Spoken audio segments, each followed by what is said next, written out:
señor Armando Miguel Suaoste Brasesco, Superintendente Nacional de los Registros Públicos, señor Antonio Abruña Puyol, rector de la Universidad de Piura, compañeros del sistema registral, invitados todos aquí presentes y aquellos que nos acompañan virtualmente, muy buenas tardes.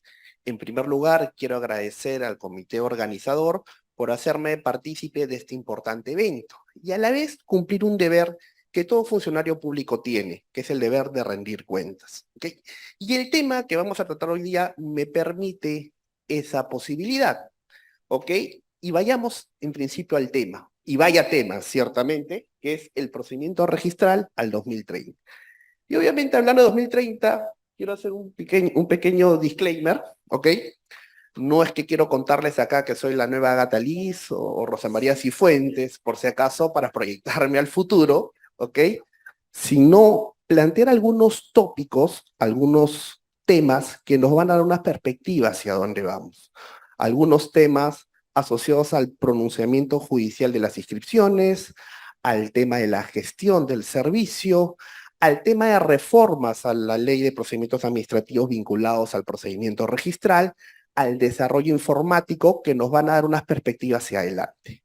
Pero para hablar hacia adelante tenemos que tener claro qué somos y qué hacemos. Ciertamente no podemos ver adelante si no tenemos claro de dónde venimos. Ciertamente, y la primera pregunta es evidente, ¿qué somos y qué hacemos? ¿Ok?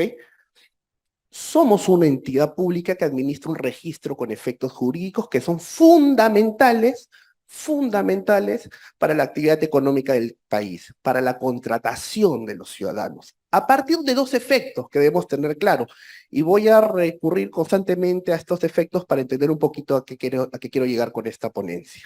¿Qué efectos cumplimos? El primer efecto es ser un sistema ordenado de información pública legitimada que permite que los ciudadanos reduzcan sus costos de transacción al momento de contratar. Esta idea viene obviamente post-Revolución Francesa, donde producto de la liberación de los mercados, de la propiedad de la tierra por las cargas confiscatorias de la corona, los estados entraron en un problema, diciendo, la posesión ya no me es suficiente porque la propiedad constantemente se mueve. Revisar contratos tampoco me es muy eficiente porque tengo que darme un trabajo de revisar el historial para ver si la persona con la cual estoy contratando es la que tiene el derecho. Pueden surgir cargas y gravámenes ocultas. Los estados de esa manera recurren a un sistema registral que permite que el ciudadano ya no tenga que hacer esas investigaciones para saber si es efectivamente el propietario, perdiendo tiempo, perdiendo dinero para ver si contrató bien. Recurro a un sistema ordenado de información pública legitimado por el Estado que me dice si estoy contratando, con esa información estoy contratando bien. Primer elemento fundamental en la sociedad. El segundo elemento o efecto del registro jurídico es el aseguramiento de los derechos, ¿ok? El hecho de acceder a ese derecho que pueden hacer del contrato y la libre contratación de las personas, accediendo al registro, me pone en una mejor posición. La ley me establece una serie de herramientas que me van a poner en mejor posición. ¿Qué ocurra? Cuando ocurra conflicto. Ciertamente, cuando ocurra conflicto, la ley va a privilegiar, siempre y cuando el cumplimiento de determinados presupuestos, a quien tiene el registro a su favor. ¿Ok? Reducir costos de transacción y asegurar los derechos. Esa función la cumple el registro con efectos jurídicos. ¿Ok? ¿Y cómo se materializa en la protección de los derechos? A través de los famosos principios registrales después de la inscripción. Principios como legitimación, fe pública y oponibilidad. ¿No? Aquí he intentado representar gráficamente cómo son la aplicación de estos registros de control judicial, claramente. La legitimación la materializamos en artículos como el 665 del Código Civil o el 2038. El caso del 665, la reivindicación de los derechos hereditarios. Aquel heredero preterido, ¿ok? Que logra la petición de herencia y pide que los bienes se regresen a la masa hereditaria para que puedan distribuirse. ¿Qué te dice el 665? ¿Eso puede hacer el heredero preterido? Sí, lo puede hacer. Pero ¿qué pasa si un tercero contrató sobre la información del heredero aparente, actuando de buena fe y a título oneroso? Lo que te dice el código es que ese bien no va a restituir a la masa hereditaria. Puede parecer injusto para el heredero preterido, pero es la fuerza del registro. Materialización del principio de legitimación. 2038.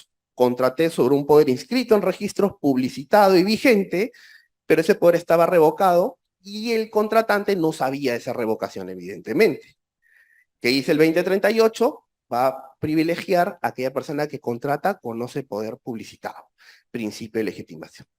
La fe pública, ni hablar, lo mencionó el doctor. La fe pública permite evitar que esos efectos de la nulidad, que es la sanción más fuerte del acto jurídico, ¿ok?, recaiga sobre el tercero una cadena de transferencias, ¿no? Aquel tercero que contrató con un titular registral, inscribió su derecho, actuó a título oneroso, no vio que había una inexactitud en el registro, llámese asiento a registrar o título archivado, y actuó de buena fe, ¿ok? Va a ser protegido, no le va a alcanzar los efectos poderosos de la nulidad. Efectos de dominó, cadena o arrastre, que en el Código Civil están claros con la nulidad. Y la oponibilidad, que son otros efectos del registro, es la protección a aquella persona que contrata e inscribe, independientemente de la fecha del contrato, que soluciona los problemas de doble venta, ¿no? Inscribir bajo la regla de la buena fe, siempre bajo la regla de la buena fe. Y este es el primer tópico que quiero llegar, el control judicial de las inscripciones. Inscripciones que, por cierto, ¿ok? Perdón. Inscripciones que, por cierto, están aquí, ¿no? Estas son nuestras inscripciones, ¿ok? La historia de nuestras inscripciones, tomo, ficha y asiento electrónico. A partir de estas inscripciones se generan los efectos que son muy poderosos en la contratación, ¿ok? ¿Y quiénes están llamados a cautelar esos efectos? El Poder Judicial al momento que haya conflicto. Y es el primer tema que quiero abordar con perspectivas al 2030. La regla de la buena fe. Sabemos que los últimos criterios jurisprudenciales de la Corte Suprema, ¿ok?, desde la buena fe, de un esquema de buena fe de desconocimiento, recuerden la primera regla del registro, no contratar, amparar la información del registro, ¿ok? Reducir costos de transacción. El avance que ha tenido la jurisprudencia se ha inclinado de una buena fe desconocimiento, solamente conocer la información del registro y no otras circunstancias, a una buena fe diligencia. Es decir, no te basta solo conocer el registro. ¿Verificaste que tenía posesión? ¿Verificaste si hubo título irrisorio? ¿Verificaste si hubo ventas sucesivas? Es verdad que estos pronunciamientos de la Corte Suprema, basta revisar las casaciones, se han dado porque efectivamente los temas implicaban un deber de justicia. Probablemente había ahí una simulación de ventas sucesivas para lograr la propiedad, valiéndote de la figura del registro, valiéndote una suerte de abuso del derecho. Es correcto. Pero esta responsabilidad que tienen los jueces tiene que ser bastante cuidadosa por las respuestas que se le da al mercado. Porque bajo un esquema de fe diligencia que es correcto, mi posición es que no estoy en contra de la fe diligencia, pero tiene que ser muy acotada y actuar con mucho cuidado por la respuesta que se le da al mercado, por la respuesta que se le da a la contratación. Yo no quiero que un crédito hipotecario me cueste 15% de tasa de interés, ¿cierto? Entonces, este primer llamado de perspectiva del 2030, el control judicial de las inscripciones. Un ejemplo es la figura de la buena fe. ¿Hasta dónde es el deber de diligencia? Tiene que verse el caso en concreto. Pero el tema civil de la buena fe, vaya y pase. O sea, al momento que uno haga un estudio de títulos, pues ya no tiene que ver el registro, publicidad, que inmediatamente la puedes tener. Vamos a ver ahorita qué tan rápido podemos tener la publicidad, sino también el título archivado, sino también verificar posesión, sino verificar cadenas sucesivas de transferencia, elementos que me permitan hablar de una buena fe de diligencia. Pero son reglas del mundo civil. El problema pasa por lo siguiente. ¿Qué pasa cuando la buena fe la enfrentamos al ámbito penal? ¿Mm? En la aplicación de las normas, el decreto legislativo 1373, me parece, si la memoria no me falla, de extinción de dominio, por ejemplo. Este proceso autónomo, donde en la quinta disposición señalan que las medidas cautelares que se pueden dar en un proceso de extinción de dominio o en un proceso penal ordinario, ¿ok?, el registrador las tiene que escribir a pesar de no haber tracto. El mandato es expreso, ¿ok? Esta norma, y ahí vuelvo a llamar el deber de cuidado de la autoridad judicial. El caso, cuando dispongan una medida cautelar, el marco de un proceso penal, un marco de extinción de dominio, a pesar de no haber titularidad registral, ¿ok?, no había figura de tracto, tiene que ser muy escrupulosa, ¿ok? Porque la buena fe civil en el ámbito penal no hay forma de aplicarlo. Es decir, yo cuando contrato con una persona revisando posesión, título archivado, ¿ok?, transferencias, los que les comentaba, ¿no? Transferencias sucesivas, etcétera. ¿Cómo sé si la persona que me está vendiendo no está vinculada a un tema penal? ¿Cómo saberlo? ¿Cierto? voy a pedirte un certificado de antecedentes penales, probablemente las personas vinculadas a delitos más complejos no tienen ningún antecedente, tengan la plena seguridad. Y cuando hablamos de medidas cautelares, hablamos de una de las medidas más fuertes, que es la incautación, que implica desposesión del bien, ¿cierto?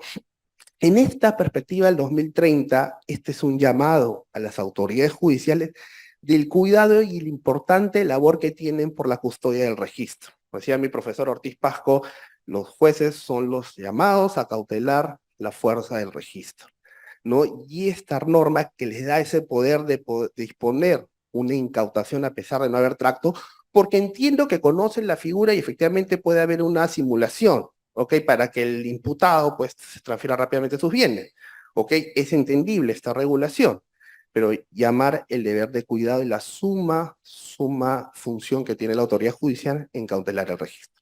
Las perspectivas de 2020, el mensaje tiene que ser claro y conciso, tiene que ser seguro para los ciudadanos por los efectos que cumple el registro, la contratación, la reducción de los costos de transacción. Este es el primer tópico que quería mencionar de cara al control judicial de las inscripciones. Un segundo tópico son reformas que hemos tenido. De acá al 2030 quería plantearles lo siguiente. A finales de diciembre del 2016 sale una reforma a la Ley de Procedimientos Administrativos, ¿cierto? Y esta reforma, dentro del texto que plantea, señala que la Ley de Procedimientos Administrativos se aplica inclusive a aquellos de procedimientos especiales. El doctor mencionaba la Ley 3313, y la Ley 3313, que salió en marzo del 2015, señala que el procedimiento registral es especial. Lo decía nuestro reglamento también, pero ya está a rango de ley. ¿Ok? Y tenemos una reforma al año siguiente que te dice la ley de procedimientos administrativos se aplica inclusive a los procedimientos especiales. Pero también nos da una salida a la ley y nos dice lo siguiente: las leyes que regulan procesos especiales no pueden imponer condiciones menos favorables a los administrados que la propia LEPAJ. Menos favorables que la propia LEPAJ. Vayamos a algunas reglas de nuestros procedimientos de cara a la LEPAJ. Mencionar algunos tópicos. La aplicación de sucedáneos, de copias simples en el procedimiento. La ley de procedimientos administrativos te permite presentar copias simples o recurrir a declaraciones juradas en caso de traducción, ¿no? Imagínense llevarlo al procedimiento registral. Presento un testamento en alemán y yo declaro un juramento que conozco alemán y comienzo a traducir donde Jorge Rojas es dueño de 5 casas y presento sucedáneo, declaración jurada. Eso no es una regla menos favorable al administrado, no estamos afectando la seguridad. Frente a titulación auténtica, las reglas del procedimiento registral están en el Código Civil. Titulación auténtica, rogación, prioridad, calificación registral. Está el Código Civil por la lógica elemental de que el registro fundamentalmente publicita situación jurídica de los privados, de los particulares, contratos y los efectos que produce que mencionaba.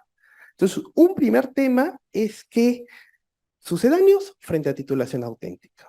La salida y la respuesta, y quiero salir que esto es una respuesta concreta hacia PCM que entendió la figura, porque en el análisis stock de los procedimientos registrales entendieron claramente la necesidad de titulación auténtica. ¿Ok? Otro caso elemental donde PCM entendió las reglas del registro, porque a veces uno hace una reforma de manera vertical pensando que todos los estamentos del Estado deben responder a una misma situación, ¿no? Y a veces olvidamos la especialidad o la función que cumple cada entidad. La segunda, la nulidad de oficio, está en la LEPAJ. Si imagina el doctor Subasta estar cancelando de oficio inscripciones, nulidad de oficio por el superior jerárquico, ¿cómo queda el principio de legitimación? Donde efectuada la inscripción es de conocimiento de todos. Cada modificación de inscripción requiere del procedimiento registral. ¿Ok? Teníamos nulidad versus legitimación. Y el último, la motivación. Ciertamente la aplicación de la motivación en el marco de la calificación cuando un registrador inscribe un título está en el título archivado. La explicación de por qué escribió está en el título archivado y en los pronunciamientos que emite. ¿Ok? Estas reglas las entendió Secretaría de Gestión Pública de PCM en el análisis stock de nuestros procedimientos. Pero ok, vaya y pase, pero yo quería plantear algo más al 2030. La idea de interconectar con otras entidades, la idea de que, por ejemplo, se me pide una partida de función donde vía interoperabilidad yo puedo acceder a ella, o una partida de nacimiento donde se puede acceder directamente a esa información, no nos lleva y esto es un planteamiento de cara a este ejercicio, a ver al 2030 cómo estamos con los plazos de los procedimientos, es decir, el usuario que presenta un título y tiene la prioridad preferente, su plazo del asiento de presentación, 35 días más 25, más una prórroga especial que puede ser 60 días más causales de suspensión, pensando en que el usuario pues tenga el derecho de escribir. ¿Ok? Si felicitamos la interconexión con otras entidades, podemos revisar esos plazos de cada administrado que presenta un título con estos 60 días, quizás acortarlo, porque están los terceros afuera que también quieren acceder. Pensemos en los terceros. ¿Es un planteamiento de cara al 2030 o va el esquema por alargarlos más? ¿Mm? No pensemos solo en quien presenta el título, sino presentemos en los de afuera que están esperando también queriendo acceder al registro y alguien les ganó la prioridad, ¿cierto? Es un planteamiento, es una evaluación que para el 2030, pero el mensaje que quiero dejar claro es que pese a las reformas a la ley de procedimientos administrativos, se entendió claramente la función que cumplimos, la defensa de los principios que están en nuestro Código Civil como rogación, titulación auténtica, calificación, ¿no? En el marco de la ley de procedimientos administrativos. Y esta interpretación que se tiene que hacer es que estas reglas son o resultan más beneficiosas para el administrado por la seguridad que se brinda en la titulación auténtica frente a sucedáneo. Repito, ¿se imaginan escribir un acto con una declaración jurada yéndote la LEPAS? ¿Cierto? Dicho sea de paso, comento esto porque en algún momento un usuario sí presentó una acción de cumplimiento frente al reglamento de testamentos y sucesiones intestadas sobre el requisito de pedir traducción oficial. Y el juez entendió la función del registro y no concedió la acción de cumplimiento. Es un planteamiento, un segundo tópico que quería mencionar de cara al 2030. Hemos visto control judicial de las inscripciones y estamos viendo reformas a la ley. Un tercer elemento que quería contar son las respuestas que hemos dado ante regulaciones que afectan o que tocan nuestra capacidad operativa. ¿Ok? Y quería hablar de esta norma que ha sido fundamental. La respuesta a cada registro ha sido fundamental para el tema, por ejemplo, del examen del Perú en la OSD. ¿Ok? Hubo un problema cuando el Perú se sometió a esta evaluación de la OCDE, con la idea de poder ingresar algún día, ¿ok?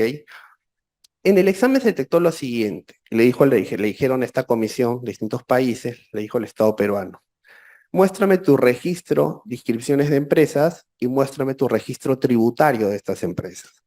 Y el resultado lo llamó la atención, ¿no? Cerca el número de inscripciones de empresas en registros públicos era, digámosle 100, por no decir un nombre, y el número de RUC eran 50. ¿Por qué esa diferencia? No, y uno de los elementos que se detectó en este análisis que llamaba la atención diciendo, oye, si yo me registro en SUNAR es para que hagas actividad económica, ¿cierto? Y por lo tanto tributes, ¿cierto? Es la lógica. Pero la diferencia era abismal.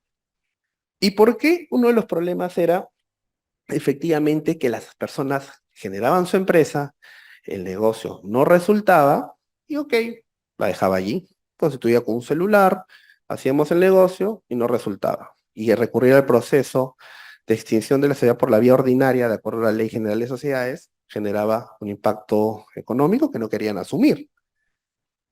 Y sale esta reforma. Esta reforma, que en realidad la idea no es nueva, ya la Ley General de Sociedades en la 10ª disposición establecía la posibilidad de que se extingan las sociedades por el plazo de 10 años de la inscripción sin tener movimiento. Y la ley peca de un error bastante grande. Pensar de que el hecho de que no tengan movimiento registral es que no tengan movimiento en el mercado, ¿no? La mayoría de empresas del Perú son sociedades de familia, donde es el papá y el hijo, ¿no? Y el papá maneja la empresa y está 10 o 15 años como gerente general y no tiene la necesidad de modificar su representación. Entonces, dado el avance operativo que han tenido las entidades, se implementó el procedimiento de extinción de sociedad por prolongada inactividad, un proceso de oficio, ¿okay? Que implica, que pone en manifiesto la función del registro, nuestra capacidad operativa, nuestra capacidad de respuesta para lo que demandaba el Estado, a través de un proceso de oficio que consistía en lo siguiente. SUNAR, cada primer mes del año, identifica la relación de sociedades que tienen 10 años de inactividad registral y las envía a SUNAT. ¿Ok? SUNAT hace la verificación de estas sociedades y verifica, ok, aquellas que de repente no tienen movimiento registral, pero sí tienen movimiento tributario, las mueve de la lista. Esa información depurada la devuelve a SUNAR para que SUNAR se generen títulos de oficio en el área registral para que se extienda, previa revisión de antecedentes de la partida, la anotación preventiva por prolongada inactividad, es decir, el aviso de premuerte de la sociedad. Se publicita, además de la inscripción, se publicita la relación en la web y se le da la posibilidad de 2 años para que el administrable interesado pueda solicitar la cancelación de la anotación preventiva. Con los requisitos que establece el reglamento del decreto legislativo 1427, el administrado puede solicitar la cancelación de la anotación preventiva. ¿Ok? Si pasado 2 años no procede la cancelación, lo que ocurre es que la sociedad se extingue de pleno derecho con una anotación también que genera registro. Esta es una forma de ir depurando el sistema registral sin generar costos al administrado. Era una demanda del Estado peruano, del grupo de trabajo que evalúa al Estado peruano, y el registro ha sabido responder. Evidentemente, generando un reto a la capacidad operativa, ¿qué hemos sabido responder? Que hay que hacer las gestiones para quizás avanzar en esta capacidad de respuesta, es verdad, pero hemos sabido responder en los requerimientos que se le ponían al Estado peruano, en el procedimiento de extinción de sociedad.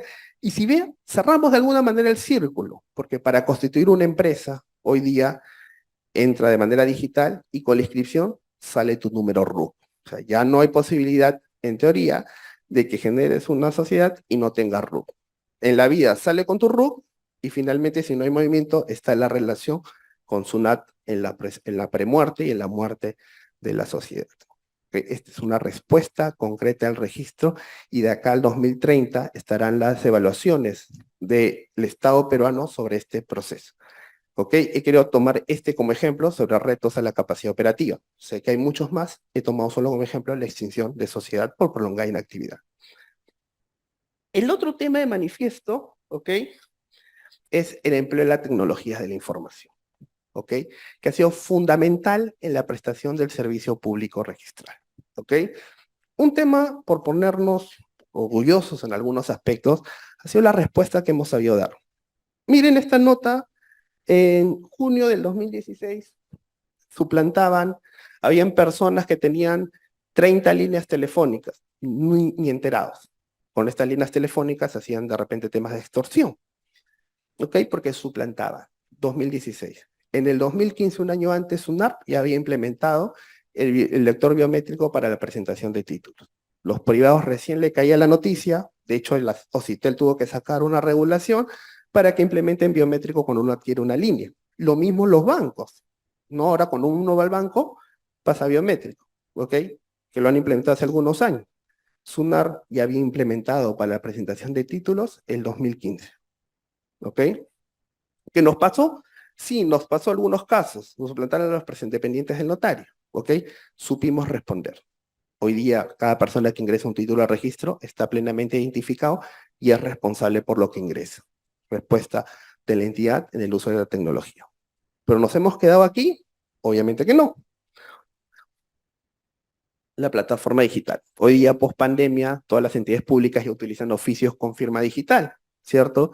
Código de verificación, no post pandemia. SUNAR 2014 implementa esta plataforma, el uso de la firma digital.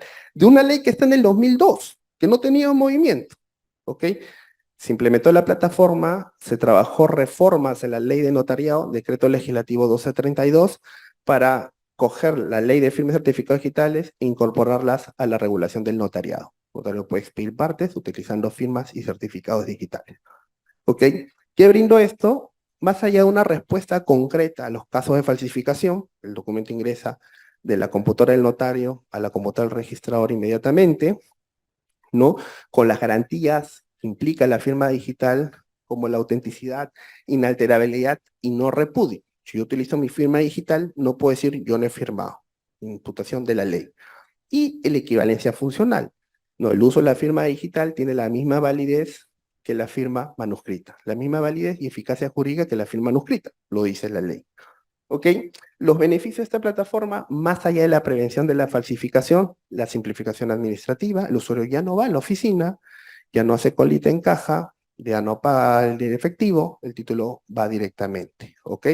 Ese tema lo conocemos, entró el 2014 en un escenario donde hoy día todo el mundo de la firma digital, SUNAR ya desde el 2014 tenía la plataforma y las regulaciones para el uso de la firma digital en el procedimiento registral, ahorro de archivo físico, ¿ok? Y todos los beneficios que genera el uso de la firma digital. Aquí vemos algo de números. Hoy día cerca del 60% de títulos que ingresan al registro son virtuales. Ingresan con firma digital. Estamos 60-40. El doctor Subauste mencionó la inmatriculación, que sabemos que la inmatriculación de vehículos entra fundamentalmente en físico, ¿ok? Está trabajando para que ese 40% se reduzca mucho más por los beneficios que implica para el administrado y para la administración el ahorro de recursos, ciertamente, que es una función que también tenemos que tener en cuenta como servidores públicos. El otro uso de la tecnología que ha sido fundamental, les hablaba de la plataforma SID en el servicio de inscripción. Nosotros prestamos fundamentalmente dos servicios, inscripción y publicidad. La plataforma SID, ahorita vamos a ver hacia dónde vamos un poquito más con la plataforma SID. Y el otro tema es el servicio de publicidad. Se puso mucho énfasis en el servicio de publicidad, sobre todo en temas de pandemia. El usuario quería su certificado literal y era solamente físico en el 2020. ¿Ok? Se hicieron los cambios necesarios en la plataforma para, por ejemplo, utilizar la firma electrónica, ¿no? La firma electrónica para la emisión de certificados, virtualizar por primera vez la famosa copia literal, que era soporte papel. Yo me acuerdo cuando era practicante de un banco, iba a la oficina, Revaliati, y tenía que llorar o esperar, perdón, que mi hoja no tenía más de 10 hojas, suplicar porque si no tenía que esperar 3 horas para que me den el certificado y tenía que hacer mi estudio de títulos, tenía que estar ahí preocupadísimo esperando. Hoy día el certificado lo tienes virtual y en tiempo inmediato. El principal, el mayor certificado de demanda es el literal junto a la vigencia de poder, ¿no? Y así los demás certificados de búsqueda catastral o el famoso CRIN, Certificado de Registro Inmobiliario, se expiden con firma electrónica desde una plataforma que es el SPRN, ¿ok? Avance para el administrado. La publicidad redunda mucho, mucho en el ciudadano de a pie, porque es generalmente el principal demandante. Por inscripción sabemos que el servicio casi más está prácticamente donde hay intervención de notario, jueces o funcionarios administrativos. Publicidad redunda directamente en el administrado y hemos avanzado en esa línea pensando en el ciudadano. ¿Otro servicio? ¿Y nos hemos quedado en firma electrónica? No. Hemos ido un poco más allá y hemos logrado la implementación de agente automatizado para la emisión de publicidad. La firma digital por agente automatizado. Es decir, la propia entidad, utilizando un certificado digital raíz, emite los certificados con agentes automatizados para que el ciudadano lo solicita por el SPRL y en el minuto tiene su certificado. Materializamos claramente uno de los principios, que es uno de los efectos del registro, reducir costos de transacción para el ciudadano. ¿Ok? ¿Quiere hacer una contratación? Tienes inmediatamente tu certificado literal, ¿no? Aquí vemos las características del certificado literal, por ejemplo, con agente automatizado. El año pasado, cerca del 58% de certificados ya se empleaban con un agente automatizado, del total. El 58% se empleaba el agente automatizado. ¿Qué beneficios tiene? Que es computadora y trabaja 24 horas, ¿cierto? 3 de la mañana puedo pedir un certificado, que tiene ese certificado a las 3:01, ¿ok? Estos son el uso del agente automatizado, lo hemos implementado para el certificado literal, certificado de título archivado, por eso lo importante del SID, porque los títulos archivados que ingresan digital se ponen inmediatamente a disposición del ciudadano por el servicio de copia de título archivado. Inmediatamente, se escribe, está almacenado en el sistema y está a disposición del ciudadano para que pida una copia si así lo desea. Y los certificados registral vehicular. ¿Qué se ha hecho? Hemos avanzado también esta mejora. Habían unas limitaciones técnicas en el agente automatizado para, por ejemplo, tomos o fichas, ya se encuentra solucionado. También para, me parece que se adelantó un poco, discúlpenme, no quiero adelantarme a lo que se viene, ¿ok? Oh, tanto me falta. A ver, aquí está, ¿ok? Tenemos también el número de hojas. Antes, más de 80 hojas tenían que pasar para la firma electrónica. Se ha superado también ese inconveniente. La respuesta es concreta. Reducir costos de transacción para que el ciudadano inmediatamente acceda a la información del registro. ¿Nos hemos quedado ahí? No. ¿Qué hemos avanzado? En también la tarjeta. Tuve la experiencia, y acá Luis Eduardo no dejará mentir, que cuando se intentaba abrir las oficinas post pandemia, la oficina de registro propio vehicular, las colas eran inmensas. El aforo era 30%, tenía que ingresar uno a uno, trabajo mixto, y cuando tú les preguntabas a las personas de la cola qué trámite estaban haciendo, te decían duplicado de tarjeta. Los amigos del Rappi, los amigos de estas tiendas Globo, me parece que ya no hay, pero pedían el duplicado de tarjeta. Sabe Dios qué hacían con la tarjeta, pero la perdían. Y la pregunta es, ¿qué implicaba o qué trámite implicaba hacer un duplicado de tarjeta? Ir a la comisaría, hacer la denuncia, ir al notario, certificar la firma del formato, ir a SUNAR una vez para dejar el documento y volver a SUNAR para recoger el documento. Las colas estaban ahí. ¿Qué decisión tomó la entidad? Virtualizar la tarjeta. Los queremos muchos, pero no lo queremos ver a los ciudadanos en este momento. Tienen la tarjeta disponible en línea. Si se te pierde la reproducción, la puedes descargar cuantas veces crea necesarias de la web. No vengan, no hagan el duplicado. Ya no es necesario el trámite del duplicado de tarjeta porque ya la tienes virtualizada. Y esto también estuvo en la mano de un trabajo con la policía para que puedan mejorar el sistema de verificación de las características registrables del vehículo. ¿Ok? ¿Nos hemos quedado allí? No, hemos seguido avanzando. Servicios gratuitos. Sobre los servicios gratuitos quiero mencionar lo siguiente. Nosotros tenemos un articulito en el Código Civil que es el 2012, ¿cierto? Toda persona tiene conocimiento del contenido de las inscripciones sin admitirse por el contrario, ¿cierto? Lo dice el 2012.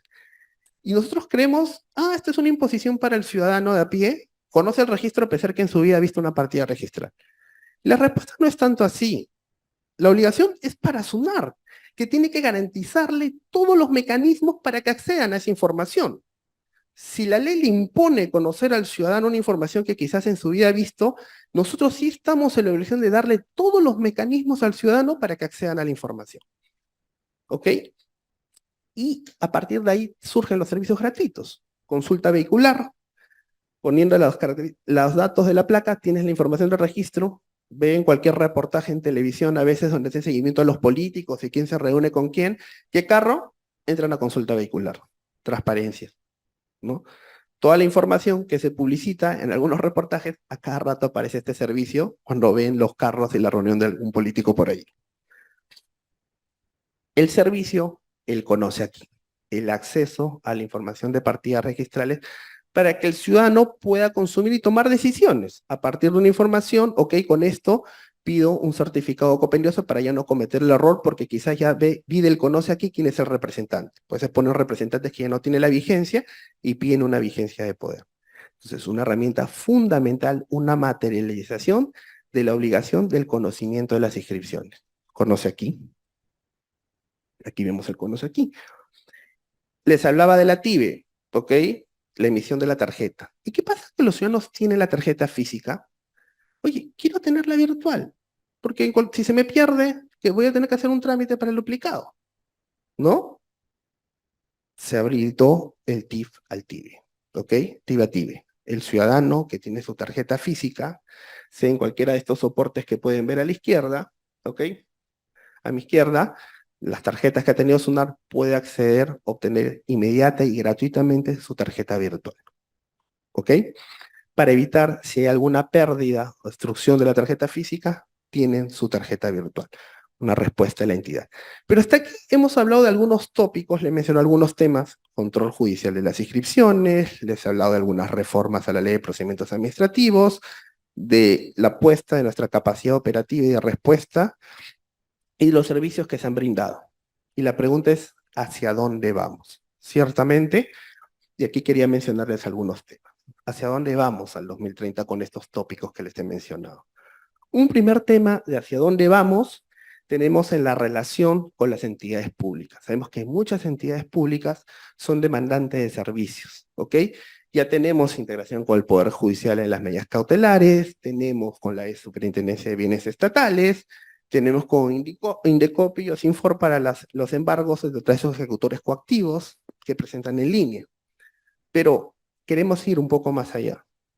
Un tema fundamental es el tema de los poderes consulares. Ciertamente, hemos visto algunos casos de han intentado falsificar partes consulares. ¿Ok? Y, por ejemplo, sale una ley, un nuevo abono de la AFP, un nuevo retiro. Las personas que están afuera y tenían su pequeño monto de la AFP, inmediatamente van a otorgar un poder para que su familiar cobre el monto de la AFP, que es lo que pasó en el 2020. Llegó la demanda de poderes al registro por el tema de la AFP. ¿Ok? ¿Y cuál es el trámite hoy día físico que tiene ese ciudadano? El ciudadano va al cónsul, el cónsul les pide el poder, lo manda por valija al apoderado aquí, el apoderado va a Relaciones Exteriores a certificar la firma, recoge el documento, va a registros y presenta el título. ¿Ok? El trámite de certificación de firmas. Luego de constantes reuniones con Relaciones Exteriores, de explicarles la necesidad de virtualizar pensando en los ciudadanos que están aquí, que están afuera, ¿ok? ¿Por qué no usan el certificado de firma digital? ¿Por qué el cónsul no puede firmar digitalmente el traslado y enviarlo directamente al registro por una plataforma conjunta? Esto es integración pensando en el ciudadano. Tenemos ya el modelo, tenemos el flujo aprobado, tenemos los convenios firmados y estamos en la etapa de pruebas. Esperemos, no al 2030, quizás al próximo año, concretizar esta gran ayuda que va a ser para el ciudadano, este gran servicio para el ciudadano. Ya no me mandes el físico, ya no voy a Relaciones Exteriores a certificar la firma, ya no espero, ya no vuelvo y ya no voy a registro. ¿Han visto la cola que se generaba en Relaciones Exteriores para certificación de firma cuando alguien pasa por el centro de Lima? ¿Mm? Ha bajado, pero en post pandemia no se imaginan lo que era, o algunos de ustedes que han pasado por el centro de Lima han visto la cola. Evitarle al ciudadano esto y darle seguridad en su trámite. Otra respuesta, aprovechando que están acá los amigos de COFOPRI, el trabajo que venimos haciendo con COFOPRI para lograr la virtualización de los títulos masivos. ¿Ok? También estamos en esa labor. Espero que a fines de este año o comienzo del próximo tenemos la integración. Otra respuesta pensando en el ciudadano, las personas que esperan su título con la labor que hace COFOPRI de formalización. ¿Cierto? Aquí está el flujo, tenemos los actos y estamos en las etapas de prueba. Otro tema que reciente ya lo mencionó el doctor, han visto la resolución hoy día y arrancamos el otro año, que es la inmatriculación de vehículos nuevos importados. ¿Ok? Si vemos un 40% de físicos, es muy probable que el gran número de ese 40% responda a títulos en soporte papel. ¿Ok? Y parte de ese 40% estamos seguros que son las inmatriculaciones. Queremos virtualizar y cerrar el flujo.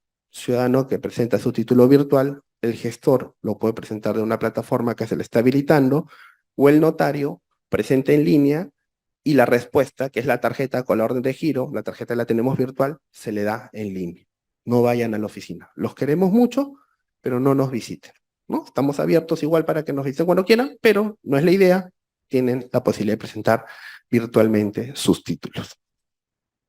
Esta es la plataforma que se está trabajando para que los gestores, que son los que principalmente presentan títulos de inmatriculación, puedan gestionar los títulos, ¿no?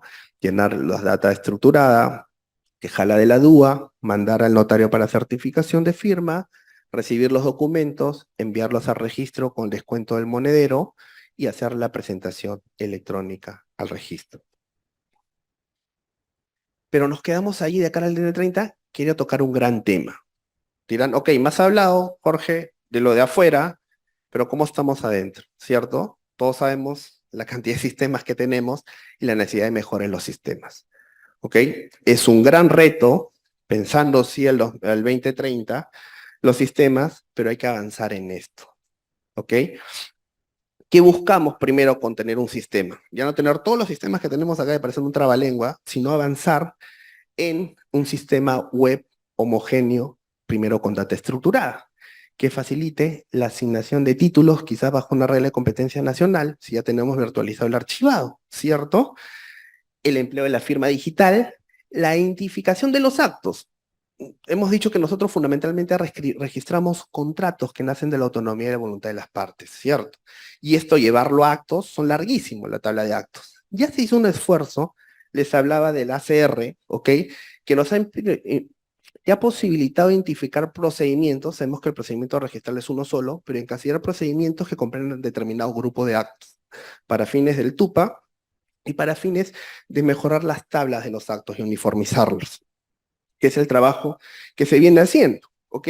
Y tenemos 259 procedimientos administrativos validados por Indecopi, validados, perdón, por PCM, ¿ok? Entre los ex ante y los stock, ¿ok? Ya validados por PCM, oleados y sacramentados.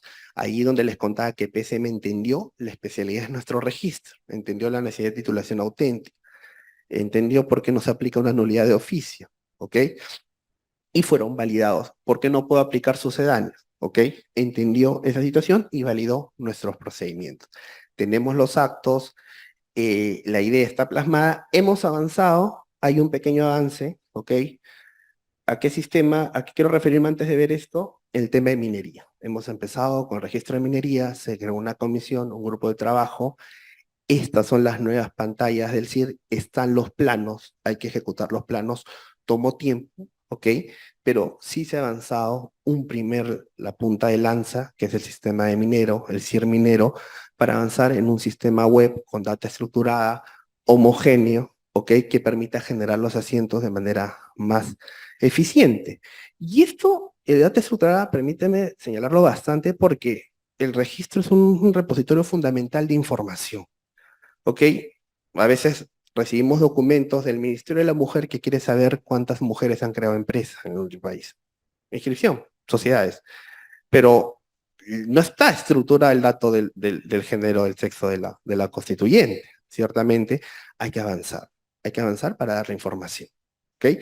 Entonces, se ha avanzado con minería. Hay algunos avances fuera del sistema que quería también resaltar. Ok, el fortalecimiento de la presentación electrónica. Hoy día tenemos cerca del 60% de títulos presentados electrónicamente al registro.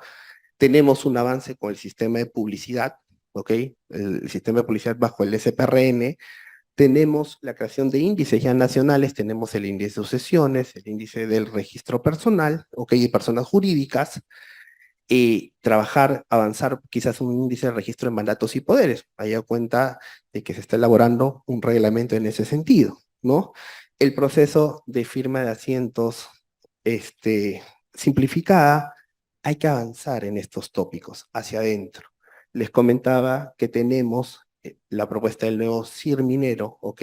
Esta es la punta de lanza para lo que se viene detrás, los nuevos sistemas, hay que avanzar.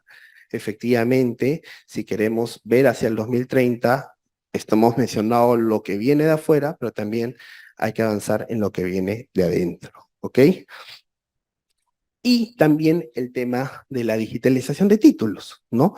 No solo en lo histórico, sino en lo que ingresa, ¿ok? Línea de digitalización con valor legal, decreto legislativo 681, fedatarios, ¿ok? El Poder Judicial ya lo ha venido implementando con el expediente digital, hay que también avanzar en esa línea. ¿Viene digital de notario o hay un proceso de digitalización que nos puede llevar, pensando en el 2030, alguna reforma al TUE, Reglamento General de Registros Públicos, de que si ingresa un físico, pasa el proceso de digitalización, ¿por qué no devolverte el título?